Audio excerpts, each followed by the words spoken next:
Monsieur le chef du deuxième groupe d'opposition. Merci beaucoup, Monsieur le Président. Monsieur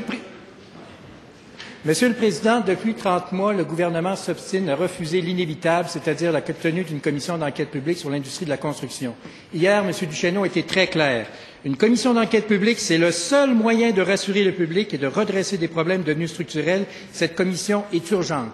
Au gouvernement qui n'a de cesse de répéter qu'ils font des enquêtes policières, M. Duchesneau a dit « Il n'est pas vrai que c'est seulement en jetant en prison des bandits et en préconisant une approche policière et judiciaire que nous réussirons à juguler l'hémorragie. » Au gouvernement qui répète sans arrêt qu'il est dans l'action, M. Duchesneau a dit hier « L'heure n'est plus à se taire. Ceux qui ont le pouvoir de changer les choses ont maintenant le devoir de passer à l'acte. » Monsieur le Président, si le Premier ministre refuse d'écouter les partis d'opposition, si le Premier ministre refuse d'écouter la population, est-ce qu'il va enfin écouter l'appel donné hier par M. Duchesneau et d'assumer son devoir de tenir une commission d'enquête publique? Monsieur le Premier ministre. Monsieur le Président, permettez-moi de réitérer que j'ai pris connaissance du témoignage de M. Duchesneau. M. Duchesneau a produit un rapport à la demande du gouvernement. Et je réitère à nouveau que le gouvernement a défendu le mandat de M. Duchesneau, même quand l'opposition demandait qu'il soit à peu près démis de ses fonctions. Nous l'avons défendu, puis hier, il a fait un témoignage qui est assez long, en après-midi, en soirée. Il a exprimé un certain nombre d'idées, puis il a ajouté également au rapport qu'il avait. Il a dit des choses qui sont troublantes, entre autres sur le fait que sur une longue période de temps, selon lui, il s'est développé un système. Et ça, on a toujours pris ça très au sérieux. C'est pour ça que le gouvernement a agi promptement. Le chef de l'ADQ le sait très bien. On a mis en place des mesures permanentes parce qu'à notre avis, depuis très longtemps, nous savons que la façon de contrer justement la collusion, la corruption, c'est avec des mesures permanentes, que des mesures temporaires, ce ne sera jamais assez. Il va toujours falloir combattre ce genre de criminalité, Monsieur le Président. C'est vrai au Québec, c'est vrai partout ailleurs sur la planète. Maintenant, il y a des idées qui ont été exprimées hier, que nous allons étudier sérieusement, et ce sera l'occasion pour nous, justement, à la lumière du témoignage qui a été ajouté hier, de voir de quelle façon on peut aborder cette affaire-là, tout en faisant en sorte qu'on protège les enquêtes criminelles, qu'on protège la preuve, qu'on fasse en sorte que les gens soient amenés devant les tribunaux et qu'on protège les victimes également. Alors, c'est dans cet esprit-là que nous allons travailler pour les Québécois, pour venir à bout de ce problème-là, puis livrer des vrais résultats. Premier complémentaire, Monsieur le chef du deuxième groupe d'opposition. Les vrais résultats vont venir par la tenue d'une commission d'enquête publique. Ce n'est plus seulement que les Québécois qui le disent, c'est le M. Duchesneau lui-même qui le dit dans son témoignage hier. Et pire que ça, Monsieur le Président, c'est le système politique aussi qui est mis en péril.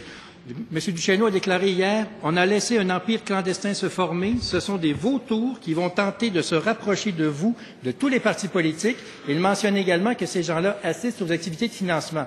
Monsieur le Président, est-ce que le gouvernement et le Premier ministre et le chef du Parti libéral ont fait enquête auprès de leur parti pour savoir quels sont ces vautours au sein de son parti? Monsieur le Premier ministre. Monsieur le Président, je veux réitérer la détermination du gouvernement. On a pris des moyens importants, puis on va les poursuivre. M. Duchesneau a également réitéré hier, parce que le chef de la deuxième opposition fait bien de l'économie sur le témoignage de M. Duchesneau. Il a dit bien des affaires hier.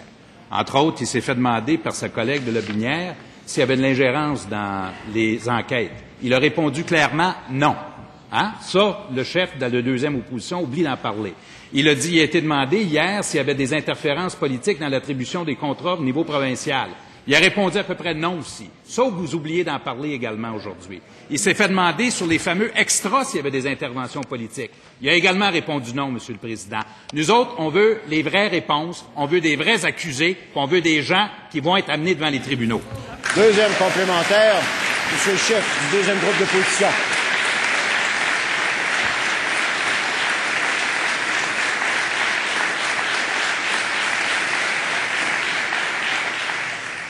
Monsieur le Président, le Premier ministre oublie de dire que M. Duchesneau a affirmé hier qu'il n'était pas capable d'établir ces liens-là. Ce qui est sûr, par exemple, ce qu'il a affirmé hier à la question posée par la députée de Lobinière, c'est qu'actuellement, dans les chantiers de construction, ce sont des valises pleines d'argent sale, qui transitent. Monsieur le Président, on se retrouve dans les pires souvenirs de la commission Salvas, alors qu'en 1962, on a appris que l'Union nationale, dans les années 50, c'était des valises d'argent qui étaient là, 10%, la cote. Monsieur le Président, si dans les années 60, un grand libéral, Jean Lesage, a eu le courage de déclencher une commission d'enquête. Monsieur le Premier ministre. Monsieur le Président, vous avez là un exemple, là. Vous avez un bon exemple, justement, de l'approche et ultra-partisan, puis qui ne donne pas de résultats sur le terrain.